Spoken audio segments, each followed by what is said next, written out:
जय हिंद दोस्तों, स्वागत है आपके इस जर्नी एग्जाम पॉइंट पर। तो चलिए आज के इस वीडियो में हम लोग सोशल साइंस का मॉडल पेपर को स्टेप बाय स्टेप ऑब्जेक्टिव इसका क्लियर करेंगे। और अगर आप इसका मॉडल पेपर को सोशल साइंस के मॉडल पेपर को अगर आप रिवीजन कर लेते हैं, अच्छे से इसको रिवाइज कर लेते हैं, अगर आप सेंटर पर जाते हैं और एग्जाम हॉल के अंदर बैठिएगा, तब आपको पता चलेगा सोशल साइंस के पावर। तो यहीं से आप जैसे मैं मान के चलिए, अगर आप जैसे में इसका मॉडल पेपर है, तो मॉडल पेपर को अगर आप रिवाइज कर लेते हैं तो आपका एक भी प्रश्न नहीं छूटेगा, एक भी प्रश्न नहीं छूटेगा। हम गारंटी के साथ कह रहे हैं, दावा के साथ कह रहे हैं, एक भी प्रश्न नहीं छूटेगा, क्योंकि यहाँ से 70-80% क्वेश्चन पूछे जाते हैं। तो आप लोग चलिए बिना किसी टाइम को वेस्ट किए वीडियो को स्टार्ट करते हैं। तो चलिए फर्स्ट नंबर क्वेश्चन क्या कर रहा है, देखिए आप जाइएगा एग्जाम हॉल के अंदर तो इसी प्रकार का आपका पेपर देखने को मिलेगा, इसी प्रकार का पेपर आपको देखने के मिलेगा। उसके बाद देखिए फर्स्ट नंबर क्वेश्चन क्या कहता है, हम लोग फर्स्ट नंबर क्वेश्चन की ओर चलते हैं। फर्स्ट नंबर क्वेश्चन की ओर चलते हैं, क्या कर रहा है देखिए। यह है क्या, खंड अ यानी सेक्शन अ यानी खंड अ सेक्शन अ। ठीक है, इसमें प्रश्न दिया है कितना, प्रश्न नंबर 1 से 80 तक ले प्रश्न दिया गया है, जिसमें हम लोग को करना है क्या, 40 प्रश्नों का उत्तर देना है। अपने शब्दों में 40 प्रश्नों का उत्तर देना है। तो चलिए फर्स्ट नंबर क्वेश्चन यहाँ पर आया। फर्स्ट नंबर क्वेश्चन पर ध्यान दीजिएगा।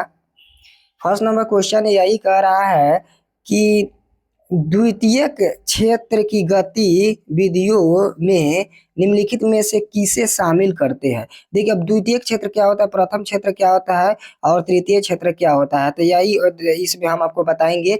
तो द्वितीय क्षेत्र जिसको औद्योगिक क्षेत्र भी कहा जाता है, तो औद्योगिक क्षेत्र में क्या क्या आ सकता है, इसमें आप देख कर ही बता सकते हैं। तो देखिए हम आपको बता रहे हैं, विनिर्माण होगा, विनिर्माण हो जाएगा, उसके बाद निर्माण कार्य हो जाएगा, बिजली उत्पादन हो जाएगा। इसके मतलब इसका राइट आंसर हो जाएगा ऑप्शन नंबर डी। तो आप लोग ऑप्शन नंबर डी को टिक करिएगा, क्योंकि इसका right answer option number D होगा। क्योंकि ये तीनों जो जो प्रश्न दिया हुआ है, जो जो ऑप्शन दिया हुआ है, ऑप्शन विनिर्माण, निर्माण कार्य, बिजली उत्पादन, इनमें से सभी हो जाएगा, द्वितीय क्षेत्र के अंतर्गत आते हैं, सभी इनमें से हो जाएगा। उसके बाद दूसरा नंबर सवाल देखिएगा क्या कह रहा है।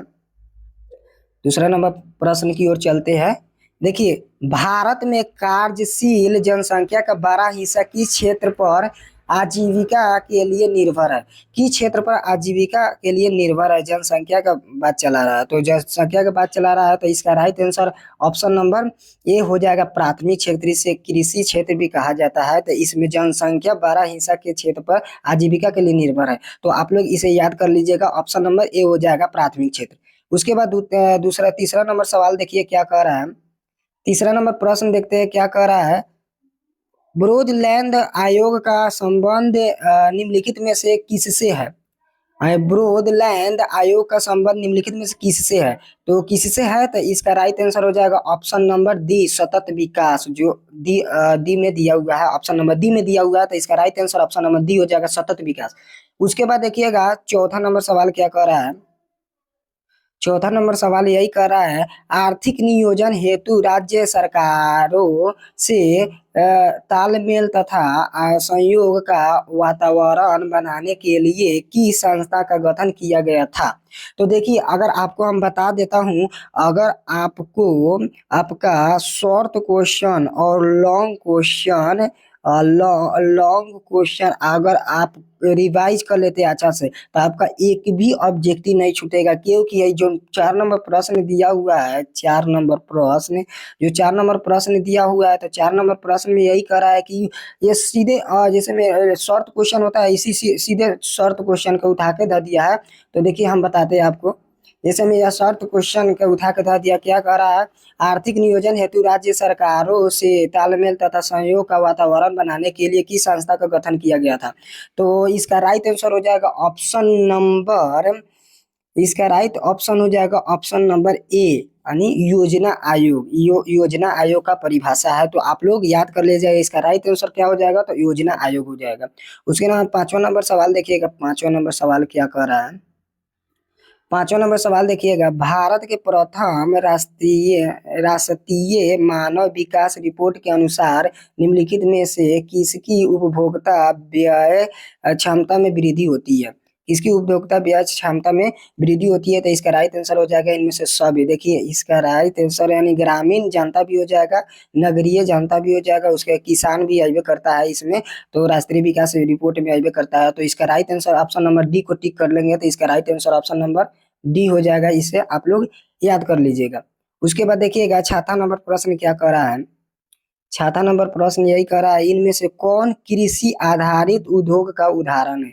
देखिए अब हम आपको बताते हैं। देखिए प्राथमिक क्षेत्र को प्रथम क्षेत्र को कृषि क्षेत्र कहा जाता है, द्वितीय क्षेत्र को औद्योगिक क्षेत्र कहा जाता है, द्वितीय क्षेत्र को औद्योगिक क्षेत्र कहा जाता है, और तृतीय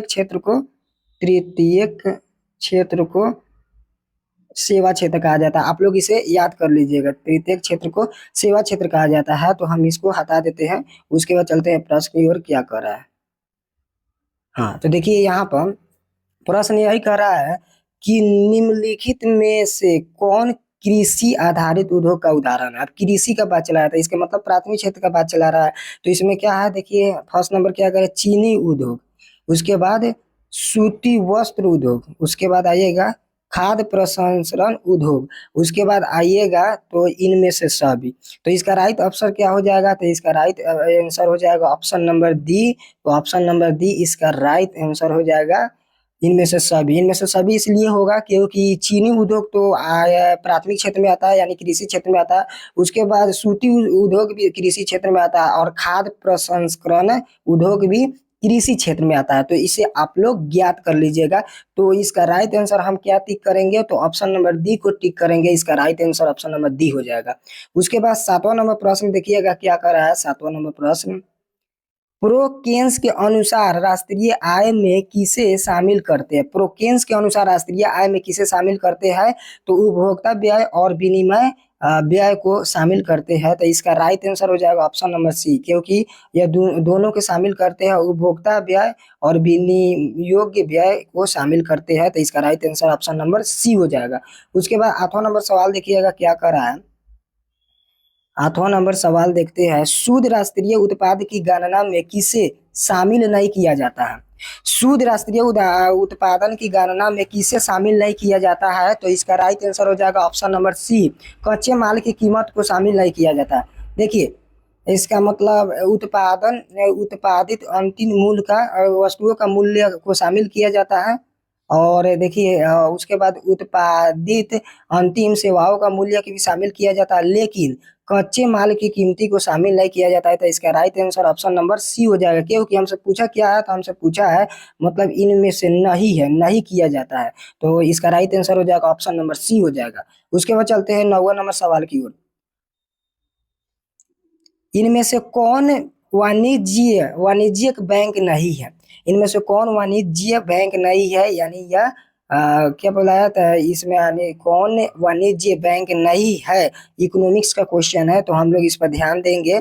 देखिएगा वाणिज्य बैंक नहीं है, तो पहला तो देखते हैं हम लोग स्टेट बैंक ऑफ इंडिया। तो स्टेट बैंक ऑफ इंडिया है वाणिज्य बैंक। उसके बाद पंजाब नेशनल भी है, उसके बाद सेंट्रल बैंक ऑफ इंडिया, तो मतलब सेंट्रल बैंक ऑफ इंडिया भी वाणिज्य बैंक है। लेकिन भारतीय रिजर्व बैंक जो है ना, ये वाणिज्य बैंक नहीं है।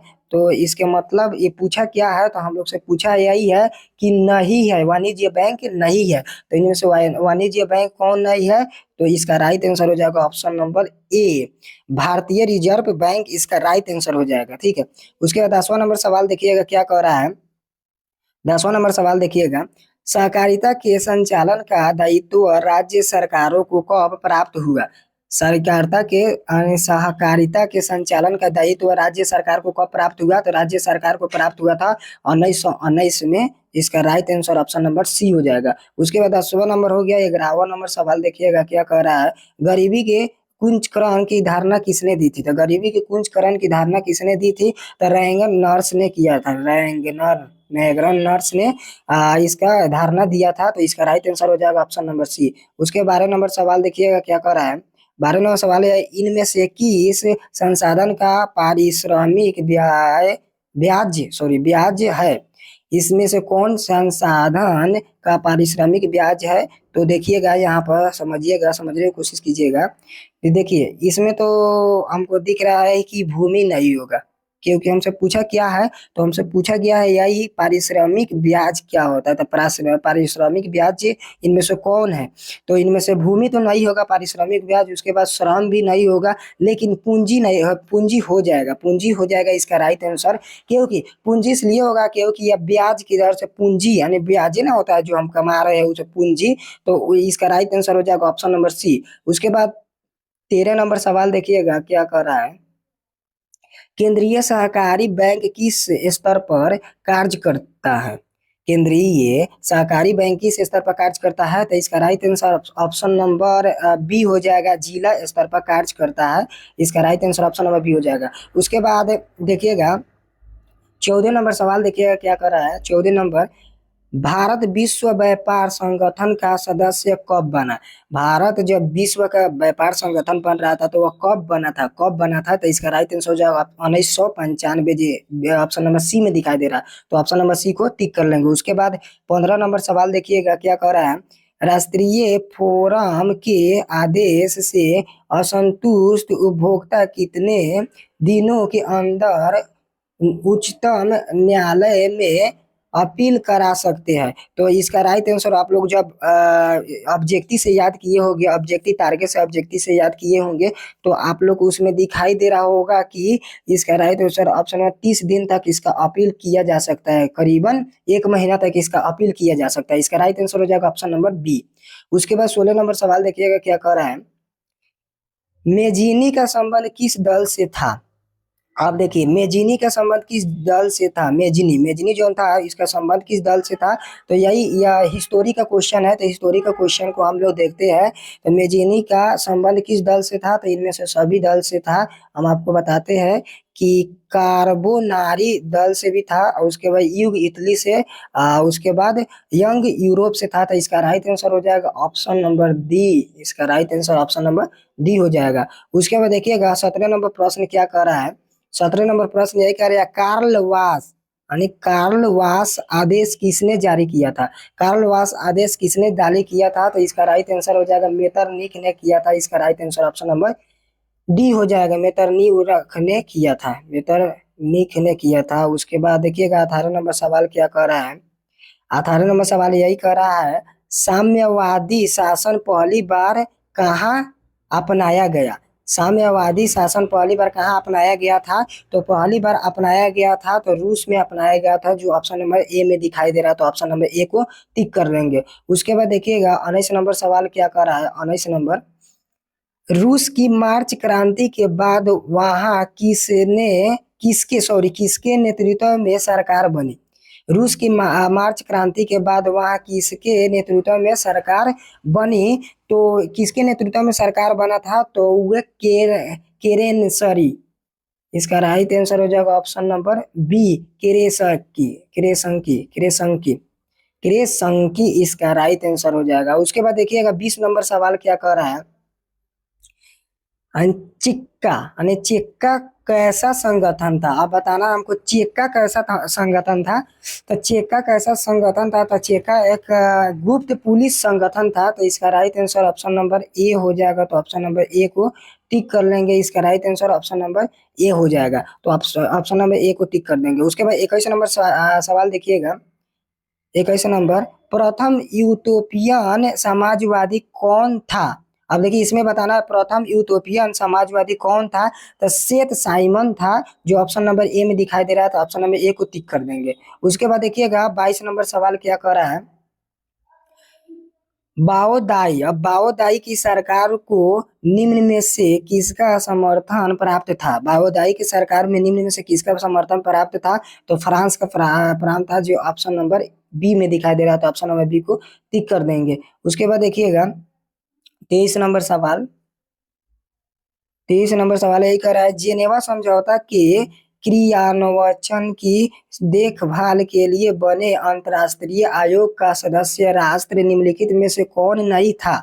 इसमें से हमको बताना है जेनेवा समझौता के क्रियान्वयन, तो इनमें से कौन नहीं था? तो इनमें से आपका चीन नहीं था। देखिए इंडिया था यानी भारत था, कनाडा भी था और पोलैंड भी था, लेकिन इनमें से चीन नहीं था। तो इसका ऑप्शन नंबर बी हो जाएगा, right answer option number B हो जाएगा। ठीक है, उसके बाद 24 नंबर सवाल देखिएगा क्या कर रहा है। 24 नंबर सवाल, स्वराज का लक्ष्य किस कांग्रेस अधिवेशन में प्रस्तावित किया गया? स्वराज का लक्ष्य किस कांग्रेस अधिवेशन में प्रस्तावित किया गया? तो इसका राइट आंसर हो जाएगा option number D, Lahore, Lahore अधिवेशन में। इसका right answer option number D को टिक कर देंगे। 25 नंबर सवाल देखिएगा क्या कर रहा है। तीन कथिया व्यवस्था समाप्त करने की सिफारिश किसने की? तीन कथिया व्यवस्था समाप्त करने की सिफारिश किसने की? तो चंपारण एग्रीयन समिति ने किया था, जो ऑप्शन नंबर ए में दिखाई दे रहा है। तो ऑप्शन नंबर ए को टिक कर देंगे। उसके बाद देखेंगे 26 नंबर सवाल क्या कह रहा है। जलियांवाला बाग हत्याकांड की जांच के लिए किस समिति को नियुक्त किया गया था? जलियांवाला बाग हत्याकांड की जांच के लिए किस समिति को नियुक्त किया गया था? तो किस समिति को नियुक्त किया गया था? तो वही हंटर समिति, जो ऑप्शन नंबर बी में दिखाई दे रहा था। ऑप्शन नंबर बी को टिक कर देंगे। उसके बाद 27 नंबर प्रश्न देखिएगा क्या कह रहा है। हिंद स्वराज नामक पुस्तक के लेखक कौन है? हिंद स्वराज नामक पुस्तक के लेखक कौन है? तो महात्मा गांधी है। तो ऑप्शन नंबर सी में दिखाई दे रहा है। ठीक है, उसके बाद देखेंगे 28 नंबर प्रश्न क्या कर रहा है। 1920 में मानवेंद्र नाथ राय ने भारतीय कम्युनिस्ट पार्टी की स्थापना कहाँ की थी? कहाँ की थी? 1920 में मानवेंद्र नाथ राय ने कहाँ की थी? तो यह किया था, तो ऑप्शन नंबर ए ताशकंद में किया था, ताशकंद में किया था। उसके बाद देखिएगा 29 नंबर सवाल क्या कर रहा है। 29 नंबर सवाल, वामपंथी शब्द का प्रथम बार प्रयोग किस क्रांति में हुआ था? वामपंथी शब्द का प्रथम बार प्रयोग किस क्रांति में हुआ था? तो किस क्रांति में हुआ था? तो फ्रांसीसी क्रांति में हुआ था, जो ऑप्शन नंबर बी में दिखाई दे रहा था। ऑप्शन नंबर बी को टिक कर देंगे। उसके बाद देखिएगा 30 नंबर सवाल क्या कह रहा है। चारतीस्त आंदोलन कहाँ हुआ?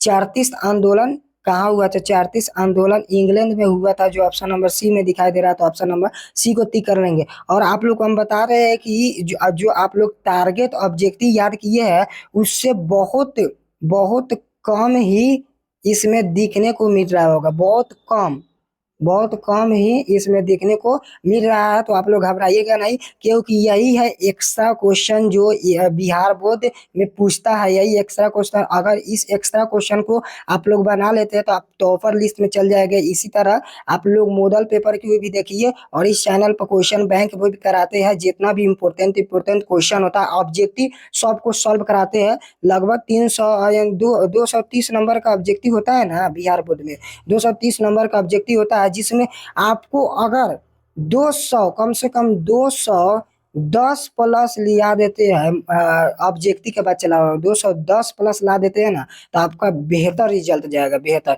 तो हम आपको जो जो एक्स्ट्रा क्वेश्चन है, जो एक्स्ट्रा क्वेश्चन पूछता है बिहार बोर्ड, उसी को हम इस चैनल पर सॉल्व करवाते हैं। तो आप लोग इस चैनल पर ज्वाइन हो जाइएगा। और देखिएगा 31 नंबर प्रश्न क्या कर रहा है। 31 नंबर प्रश्न को देखते हैं। पराजित तुर्की के साथ कौन सी संधि की गई?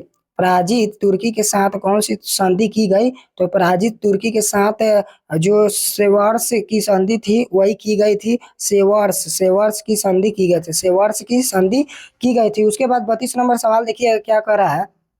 32 नंबर, गांधी जी ने किस गोलमेज सम्मेलन में भाग लिया? अब आप लोग को याद करना होगा किस गोलमेज में सम्मेलन में भाग लिया था गांधी जी ने। तो द्वितीय गोलमेज सम्मेलन में भाग लिया था, जो ऑप्शन नंबर बी में दिखाई दे रहा था। ऑप्शन नंबर बी को टिक कर देंगे। उसके बाद 33 नंबर प्रश्न देखिएगा क्या कर रहा है। 33 नंबर प्रश्न, राष्ट्रीय श्रम आयोग का गठन कब हुआ? राष्ट्रीय श्रम आयोग का गठन कब हुआ? तो 1957 में हुआ था, जो ऑप्शन नंबर बी में दिखाई दे रहा था। ऑप्शन नंबर बी को टिक कर देंगे। उसके बाद 34 नंबर प्रश्न देखिए क्या कर रहा है। 34 नंबर प्रश्न, अलेक्जेंड्रिया नामक व्यापारिक केंद्र की स्थापना किसने की? अलेक्जेंड्रिया नामक व्यापारिक केंद्र की स्थापना किसने की? तो किसने किया था? अलेक्जेंड्रिया नामक व्यापारिक केंद्र की स्थापना किसने किया था? तो सिकंदर ने किया था। ऑप्शन नंबर ए हो जाएगा, सिकंदर। ठीक है, उसके बाद 35 नंबर सवाल देखिएगा क्या कर रहा है। 35 नंबर सवाल, अंतर्राष्ट्रीय पुनर्निर्माण एवं विकास बैंक को किस अन्य नाम से जाना जाता है? किस अन्य नाम से जाना जाता है? तो इसका राइट आंसर हो जाएगा ऑप्शन नंबर बी, विश्व बैंक के नाम से जाना जाता है, जो ऑप्शन नंबर बी में दिखाई दे रहा है। उसके बाद देखेंगे 36 नंबर प्रश्न तक क्या कर रहा है। 36 नंबर प्रश्न क्या है, मार्टिन लूथर का जन्म कहाँ हुआ? अब बताना है हमको मार्टिन लूथर का जन्म कहाँ हुआ था। तो जर्मनी में हुआ मार्टिन लूथर का जन्म। उसके बाद देखेंगे 37 नंबर प्रश्न क्या कर रहा है। 37 नंबर, मुद्रालय स्थापित करने से पूर्व लाइसेंस लेना किसने अनिवार्य किया? मुद्राहन स्थापित करने से पूर्व लाइसेंस लेना किसने अनिवार्य किया? तो इसका राइट आंसर हो जाएगा option number B, Lord Wellesley. Lord Wellesley ने किया था। उसके बाद देखेंगे 38 नंबर प्रश्न क्या कर रहा है। 38वां प्रश्न, मोतीलाल नेहरू ने किस समाचार पत्र का संपादन किया? मोतीलाल नेहरू ने किस पत्र का संपादन किया था, किस समाचार पत्र का संपादन किया था? तो इसका राइट आंसर हो जाएगा option number A, independence. Independence का मोतीलाल नेहरू ने समाचार पत्र का स्थापना किया था, यानी संपादन किया था। तो उसके बाद देखेंगे 39 नंबर प्रश्न, यहाँ पर देखिएगा, हाँ 39 नंबर प्रश्न क्या कह रहा है, मैसूर का शासक टीपू सुल्तान किस क्रांति से प्रभावित था? अब देखिए इसी क्वेश्चन घुमा के भी पूछ सकता है इस तरह कि मैसूर का शासक कौन था? तो मैसूर का शासक कौन था? तो टीपू सुल्तान था। मैसूर का शासक कौन था? तो टीपू सुल्तान था। और पूछ रहा है मैसूर का शासक टीपू सुल्तान किस क्रांति से प्रभावित था? अब हमको क्रांति बताना है। तो इससे दो को क्वेश्चन बन सकता है कि मैसूर का शासक कौन था? तो टीपू सुल्तान था। और क्रांति से प्रभावित था जो टीपू सुल्तान थे वो किस क्रांति से प्रभावित थे, यही हम लोग को बताना है। तो इसका राइट आंसर हो जाएगा ऑप्शन नंबर बी, फ्रांसीसी क्रांति जो है वही से प्रभावित था टीपू सुल्तान। उसके बाद देखते हैं 40 नंबर प्रश्न क्या कर रहा है। 40 नंबर प्रश्न यही कर रहा है, प्रोजेस्टेट धर्म सुधार की शुरुआत का श्रेय किसे दिया जाता है? किसे दिया जाता है? तो इसका राइट आंसर हो जाएगा option number B, Martin Luther को दिया जाता है। मार्टिन लूथर को दिया जाता है, ठीक है। उसके बाद 41 नंबर प्रश्न देखिएगा क्या कह रहा है, अन्नामलाई बाघ अभयारण्य कहाँ स्थित है? अन्नामलाई बाघ अभयारण्य कहाँ स्थित है? तो तमिलनाडु में स्थित है, यानी तटीय राज्य में स्थित है, तमिलनाडु में, ठीक है। तो इसका राइट आंसर हो जाएगा ऑप्शन नंबर ए। उसके बाद 42 नंबर प्रश्न देखिएगा क्या कर रहा है। 42 नंबर प्रश्न, निम्नलिखित में से किसमें जीवाश्म होते हैं? निम्नलिखित में से किसमें जीवाश्म होते हैं? आप देखिए बताना हमको जीवाश्म, तो किसमें होते हैं जीवाश्म? तो कोयला में जीवाश्म पाए जाते हैं, जो ऑप्शन नंबर सी में दिखाई दे रहा था। ऑप्शन नंबर सी को टिक कर देंगे। उसके बाद 43 नंबर प्रश्न देखिएगा। 43 नंबर प्रश्न, तांबा खनन से कौन सा स्थान संबंधित है? तांबा खनन से कौन सा स्थान संबंधित है? कि खेतरी हो जाएगा इसका right answer, option number C, Khetri हो जाएगा राइट आंसर। उसके बाद देखिएगा 44 नंबर प्रश्न क्या कर रहा है। 44 नंबर, गोदवाना कोयला क्षेत्र किस नदी घाटी में पाया जाता है?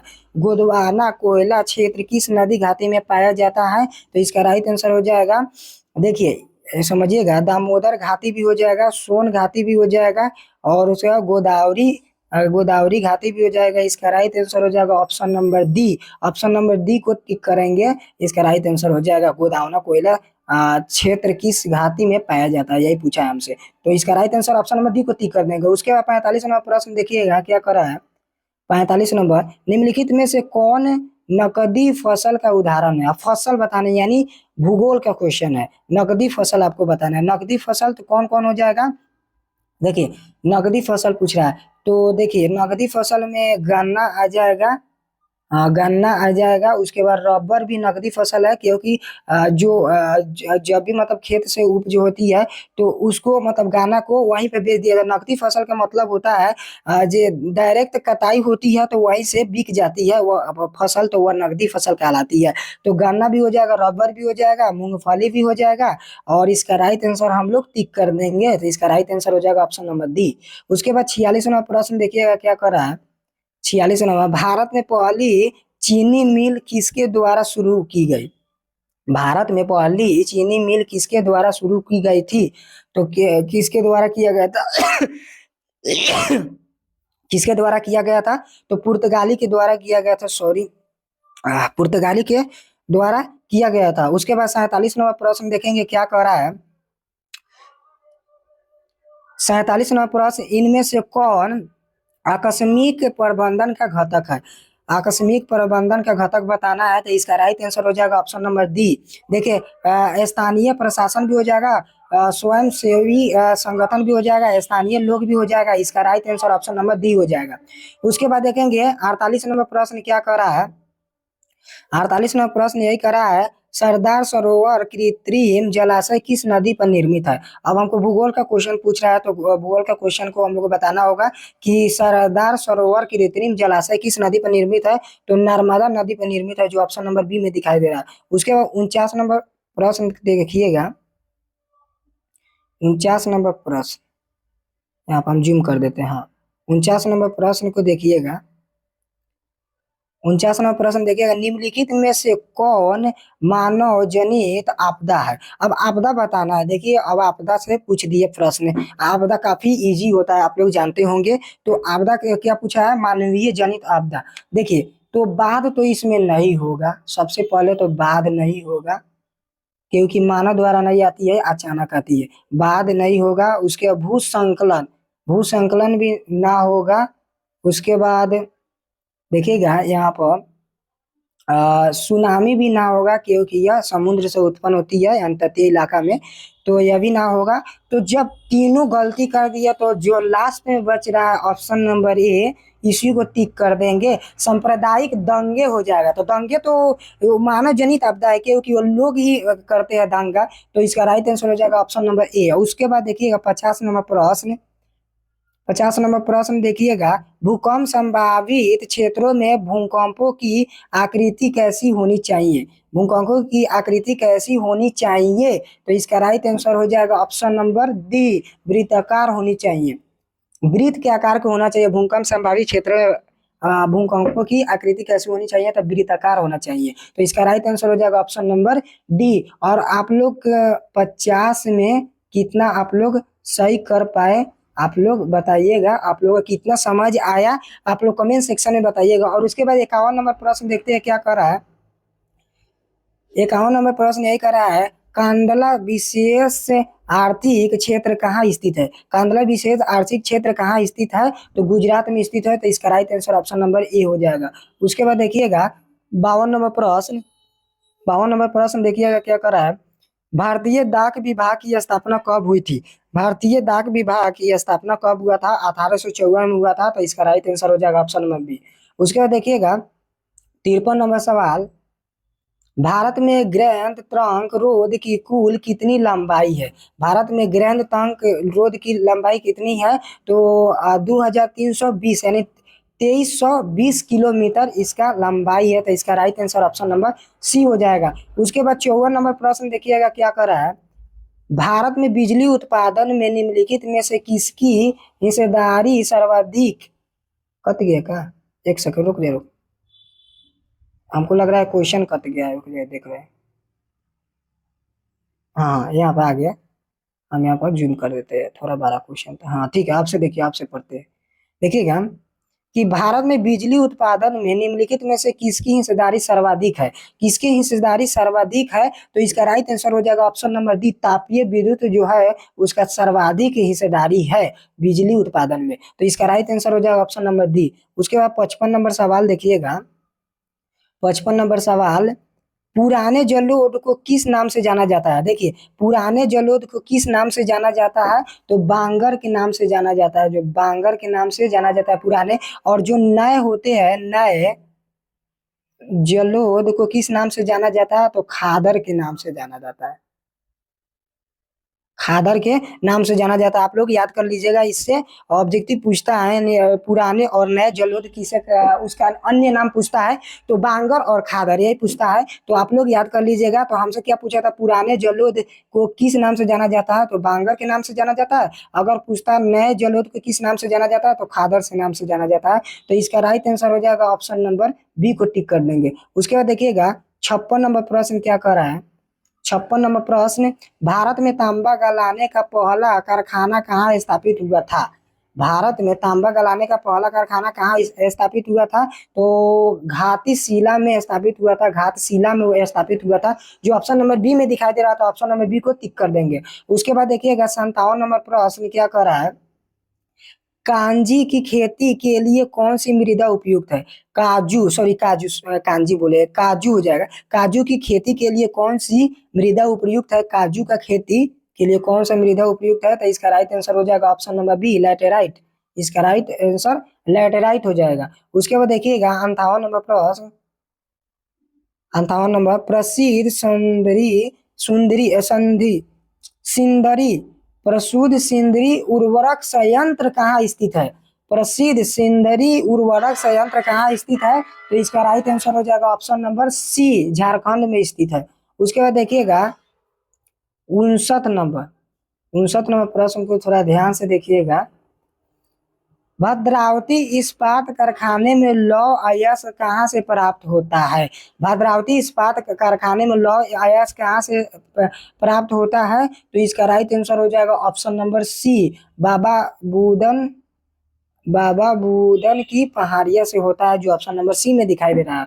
तो आप लोग याद कर लीजिएगा। उसके बाद देखिएगा 7 नंबर प्रश्न क्या कर रहा है, इनमें से कौन भूक्षरण का कारण है? इनमें से कौन भूक्षरण का कारण है? तो इसका राइट आंसर हो जाएगा ऑप्शन नंबर डी, इनमें से सभी होगा। तीव्रता वर्षा भी हो जाएगा, वनों की कटाई भी हो जाएगा, खनन गतिविधियां भी हो जाएगा। इसका राइट आंसर हम लोग सही कर लेंगे। तो इसका right answer option number D हो जाएगा। 60 का answer right option number D कर लेंगे। उसके बाद 61 नंबर प्रश्न देखिएगा क्या कर रहा है, मोनोजाइट मोनाजाइट किस राज्य में प्रचुर से पाया जाता है? प्रचुर मात्रा में पाया जाता है, यही पूछना है। यानी मोनाजाइट किस राज्य में प्रचुरता से पाया जाता है? तो इसका राइट आंसर हो जाएगा ऑप्शन नंबर बी, केरल में पाया जाता है, तटीय इलाका में। तो ठीक है, इसका right answer option number B को टिक कर लेंगे। उसके बाद 62 नंबर प्रश्न देखते हैं क्या कर रहा है। 62 नंबर, भारत में सर्वाधिक विस्तृत भू आकृति कौन है? तो भारत में सर्वाधिक विस्तृत भू आकृति कौन सा है? तो इसका राइट आंसर हो जाएगा ऑप्शन नंबर सी, मैदान है भारत में विस्तृत भू आकृति। तो ऑप्शन नंबर सी को टिक कर लेंगे। उसके बाद देखिएगा 63 नंबर सवाल, 63 नंबर सवाल देखिएगा, बिहार में अति जल दोहन से किस तत्व का संकेंद्रण बढ़ता है? भारत में, सॉरी, बिहार में अति जल दोहन से किस तत्व का संकेंद्रण बढ़ता है? तो इसका राइट आंसर हो जाएगा ऑप्शन नंबर डी, क्योंकि क्लोराइड का भी संकेंद्रण बढ़ता है, उसके बाद आर्सेनिक भी संकेंद्रण बढ़ता है, और उसके बाद लौह के भी संकेंद्रण बढ़ता है। तो इसका राइट आंसर हो जाएगा ऑप्शन नंबर डी। तो ऑप्शन नंबर डी को टिक कर देंगे। उसके बाद देखिएगा 64 नंबर सवाल, कांवड़ झील कहाँ स्थित है? कांवड़ झील कहाँ स्थित है, यही आप लोग को बताना है। तो कांवड़ झील कहाँ स्थित है? तो कांवड़ झील बेगूसराय में स्थित है। जो ऑप्शन नंबर ए को टिक कर देंगे, एक नंबर ऑप्शन सही हो जाएगा, बेगूसराय में कांवड़ झील है। उसके बाद देखिएगा 65 नंबर सवाल, भारत में मैंग्रोव्स मुख्यतः कहाँ पाया जाता है? भारत में मैंग्रोव मुख्यतः कहाँ पाया जाता है?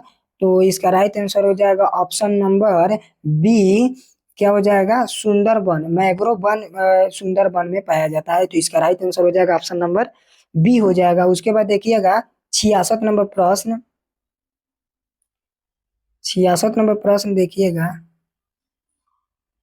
किस खनिज को उद्योगों की जननी माना जाता है? किस खनिज को उद्योगों का जननी माना जाता है?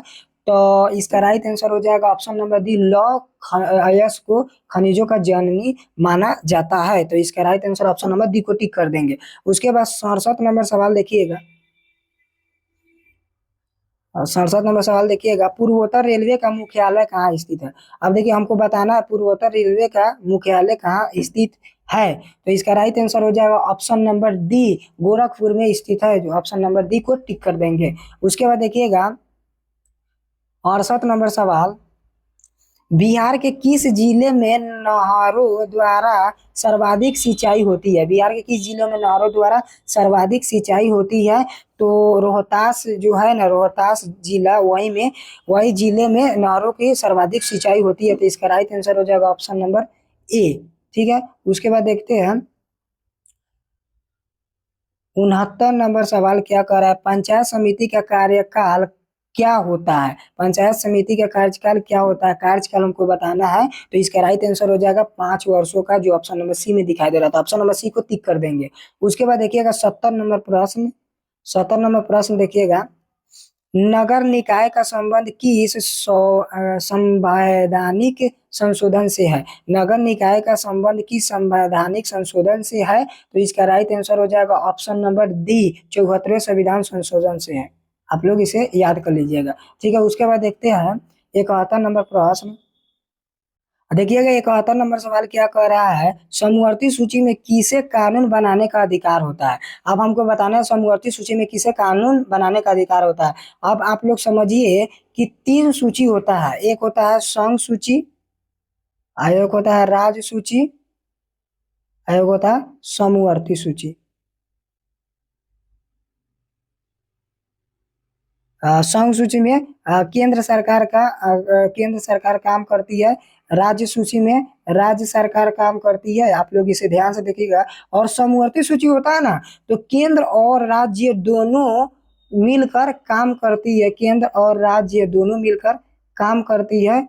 तो केंद्र और राज्य दोनों मिलकर काम करती है। और उसमें सबसे ज्यादा पावर किसका होता है? तो केंद्र सरकार को होता है।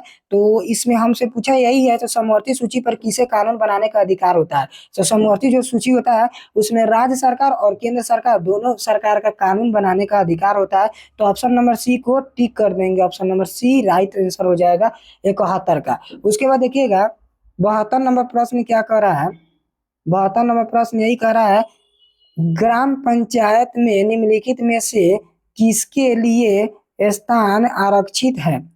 ग्राम पंचायत में निम्नलिखित में से किसके लिए स्थान आरक्षित है? तो इसका राइट आंसर हो जाएगा ऑप्शन नंबर डी, इनमें से सभी हो जाएगा। देखिए, अनुसूचित जाति एवं जनजाति के लिए, जो एसी एसटी होता है उनके लिए भी आरक्षित है, यानी ग्राम पंचायत में स्थानीय आरक्षित। उसके पिछड़ा वर्ग के लिए भी आरक्षित है, महिला के लिए भी आरक्षित है। तो इसका right answer option number D को टिक करेंगे। तो इसका right answer option number D हो जाएगा। तो आप लोग इसे याद कर लीजिएगा। उसके बाद देखिएगा 73 नंबर सवाल देखिएगा क्या कह रहा है, 73 नंबर, निम्नलिखित में से कौन एक केंद्र शासित प्रदेश है? अब केंद्र शासित प्रदेश बताना है। तो केंद्र शासित प्रदेश आप जानते होंगे कि याद होती है। तो इसमें से केंद्र शासित प्रदेश देखिए, केरला ना होगा, जहाँ केरला भी ना होगा, और देखिएगा तेलंगाना भी ना होगा, तेलंगाना भी ना होगा, उसके बाद मणिपुर भी ना होगा। इसका राइट आंसर हो जाएगा जम्मू कश्मीर है ना, वो केंद्र शासित प्रदेश में आता है। तो इसका right answer option number D को टिक कर लेंगे, सॉरी बी को टिक कर लेंगे। उसके बाद 74 नंबर प्रश्न देखिएगा क्या कर रहा है, पंचायत समिति का प्रधान कौन होता है? देखिए, पंचायत समिति जो होता है ना उसका प्रधान कौन होता है? तो इसका राइट आंसर हो जाएगा ऑप्शन नंबर बी, प्रमुख होता है। पंचायत समिति का प्रधान कौन होता है? तो प्रमुख होता है। इसका right answer option number B को टिक कर लेंगे। उसके बाद देखेंगे 75 नंबर सवाल, नेपाल में लोकतंत्र की वापसी कब हुई? नेपाल में, देखिए अब नेपाल से क्वेश्चन उठा के पूछ दिया, नेपाल में लोकतंत्र की वापसी कब हुई? तो वापसी कब हुआ था नेपाल में लोकतंत्र की वापसी? तो इसका राइट आंसर हो जाएगा ऑप्शन नंबर सी, 2006 में नेपाल में लोकतंत्र की वापसी हुआ था, आपसी। ठीक है, उसके बाद देखिएगा 76 नंबर प्रश्न, कितनी जनसंख्या पर जिला परिषद का गठन होता है? आप देखिए गठन पूछ रहा है, कितनी जनसंख्या पर जिला परिषद का गठन होता है? तो इसका राइट आंसर हो जाएगा ऑप्शन नंबर डी, 50,000 पर जिला जनसंख्या का गठन होता है। इसका राइट आंसर क्या हो जाएगा? ऑप्शन नंबर डी को टिक कर लेंगे। उसके बाद देखिएगा 77 नंबर प्रश्न देखिए, नगर निगम का कार्यपालक पदाधिकारी कौन होता है? नगर निगम का कार्यपालक पदाधिकारी कौन होता है?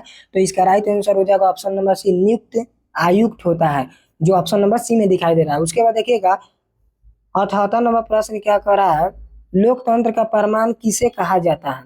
लोकतंत्र का जो प्रमाण होता है ना, किसे कहा जाता है? तो उसको कहा जाता है, राजनीतिक दल को ही कहा जाता है लोकतंत्र का प्रमाण। तो इसका राइट आंसर हो जाएगा ऑप्शन नंबर बी। उसके बाद देखिएगा 79 नंबर प्रश्न क्या कह रहा है, मुंबई राज्य का विभाजन कर किस राज्य का गठन किया गया था? मुंबई राज्य का विभाजन कर किस राज्य का गठन किया गया था? तो किस राज्य का गठन किया गया था? तो गुजरात महाराष्ट्र राज्य का गठन किया गया था। जो ऑप्शन नंबर ए बी, इसका राइट आंसर हो जाएगा ऑप्शन नंबर सी। क्योंकि राज्य जब विभाजन हुआ था, विभाजन करके बम्बई को जब विभाजन करके राज्य गठन किया गया था तो वह गुजरात और महाराष्ट्र में बंट गया था। तो इसका right answer option number C हो जाएगा। उसके बाद 80 नंबर प्रश्न देखिएगा क्या कर रहा है, लास्ट क्वेश्चन है, आप लोग ध्यान से समझिएगा। यूरोपीय संघ का मुख्यालय कहाँ स्थित है? यूरोपीय संघ का मुख्यालय कहाँ स्थित है? तो ब्रसल्स, यानी ब्रसल्स, जो ऑप्शन नंबर बी को टिक कर देंगे। अगर यह वीडियो आप लोग को थोड़ा सा भी पसंद आई होगी तो आप लोग लाइक कीजिएगा, शेयर कीजिएगा और साथ ही साथ इस चैनल को सब्सक्राइब भी कर लीजिएगा, क्योंकि इस पर इंफॉर्मेशन वीडियो लेकर आते हैं। आप लोग इस चैनल को सब्सक्राइब कर लीजिएगा। तब तक मिलते हैं नेक्स्ट वीडियो में। जय हिंद, वंदे मातरम।